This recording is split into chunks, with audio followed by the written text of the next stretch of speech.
En ce moment, nous sommes au milieu d'une guerre surnaturelle. C'est une guerre entre la lumière et les ténèbres, une guerre entre le bien et le mal, une guerre entre Christ et l'Antéchrist. Cette guerre surnaturelle est un combat jusqu'au bout.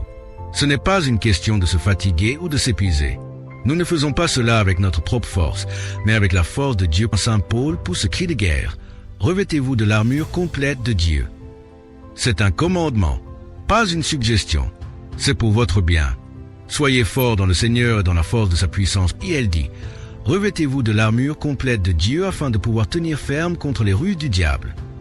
Car notre combat n'est pas contre la chair et le sang, mais contre les dominations, contre les autorités, contre les pouvoirs de ce monde de ténèbres, contre les forces spirituelles de méchanceté dans les lieux célestes. Ainsi, il vous dit de laisser de côté toutes vos armes terrestres qui ne fonctionnent pas et de prendre des armes qui apporteront de réels bénéfices dans votre vie. Prenez l'armure complète de Dieu pour résister aux jours mauvais, et après l'avoir tout surmonté, tenez ferme point dans ce passage. L'apôtre Paul introduit presque pour la première fois de manière aussi explicite le concept de guerre spirituelle. Paul dit, endure les épreuves comme un bon soldat de Jésus-Christ. Combat le bon combat de la foi. Nous sommes plus que vainqueurs par Christ.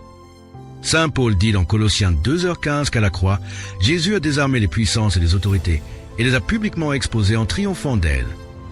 La Bible dit, c'est pour cette raison que Christ est venu dans le monde, pour détruire les œuvres du diable.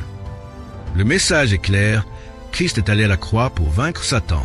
Maintenant, la question que je soulève est celle-ci. Vous ne pouvez pas croire à la rédemption de la croix sans croire au but de la croix. Et le but de la croix était de détruire un diable très réel dont l'objectif est de vous détruire. Paul dit que vous avez un ennemi, et il est très, très réel. Et il compte sur le fait que vous oublierez qu'il est là. Il existe une force satanique dans cet univers qui essaie de tromper, de diviser et de détruire. Et malheureusement, il réussit bien trop souvent. Et il n'y aura jamais un moment dans votre vie où Satan décidera de vous laisser tranquille.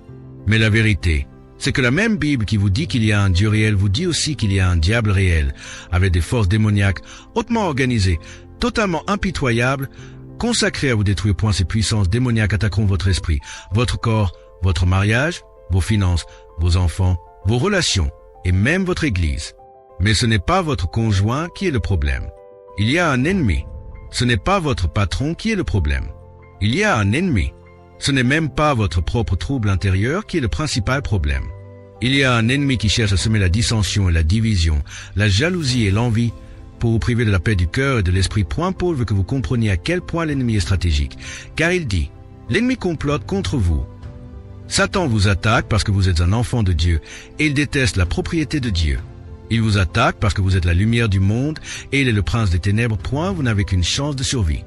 Revêtez-vous de l'armure complète de Dieu et combattez. Prenez la parole, prenez le sang de la croix et l'autorité du nom de Jésus et repoussez les démons dans les ruelles de l'enfer, car la victoire est à nous par le Seigneur Christ. En ce moment, nous sommes au milieu d'une guerre surnaturelle. C'est une guerre entre la lumière et les ténèbres, une guerre entre le bien et le mal, une guerre entre Christ et l'Antéchrist. Cette guerre surnaturelle est un combat jusqu'au bout. Ce n'est pas une question de se fatiguer ou de s'épuiser. Nous ne faisons pas cela avec notre propre force, mais avec la force de Dieu. Saint Paul pousse ce cri de guerre. Revêtez-vous de l'armure complète de Dieu. C'est un commandement, pas une suggestion. C'est pour votre bien.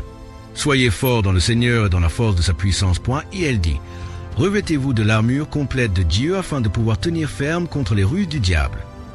Car notre combat n'est pas contre la chair et le sang, mais contre les dominations, contre les autorités, contre les pouvoirs de ce monde de ténèbres, contre les forces spirituelles de méchanceté dans les lieux célestes. Ainsi, il vous dit de laisser de côté toutes vos armes terrestres qui ne fonctionnent pas et de prendre des armes qui apporteront de réels bénéfices dans votre vie.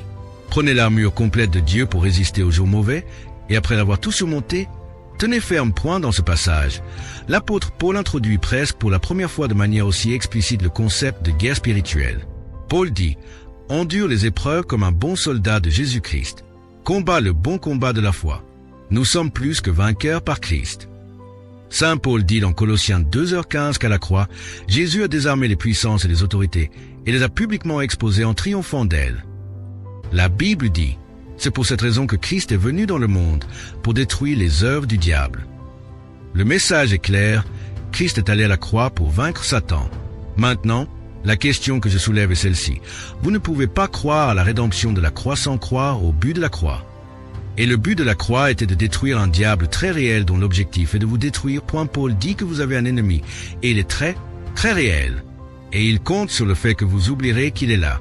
Il existe une force satanique dans cet univers qui essaie de tromper, de diviser et de détruire. Et malheureusement, il réussit bien trop souvent point, et il n'y aura jamais un moment dans votre vie où Satan décidera de vous laisser tranquille. Mais la vérité, c'est que la même Bible qui vous dit qu'il y a un Dieu réel vous dit aussi qu'il y a un diable réel, avec des forces démoniaques hautement organisées, totalement impitoyables, consacrées à vous détruire. Ces puissances démoniaques attaqueront votre esprit, votre corps, votre mariage, vos finances, vos enfants, vos relations et même votre église. Mais ce n'est pas votre conjoint qui est le problème. Il y a un ennemi. Ce n'est pas votre patron qui est le problème. Il y a un ennemi.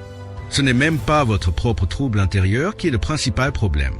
Il y a un ennemi qui cherche à semer la dissension et la division, la jalousie et l'envie pour vous priver de la paix du cœur et de l'esprit. Paul veut que vous compreniez à quel point l'ennemi est stratégique. Car il dit, l'ennemi complote contre vous. Satan vous attaque parce que vous êtes un enfant de Dieu et il déteste la propriété de Dieu.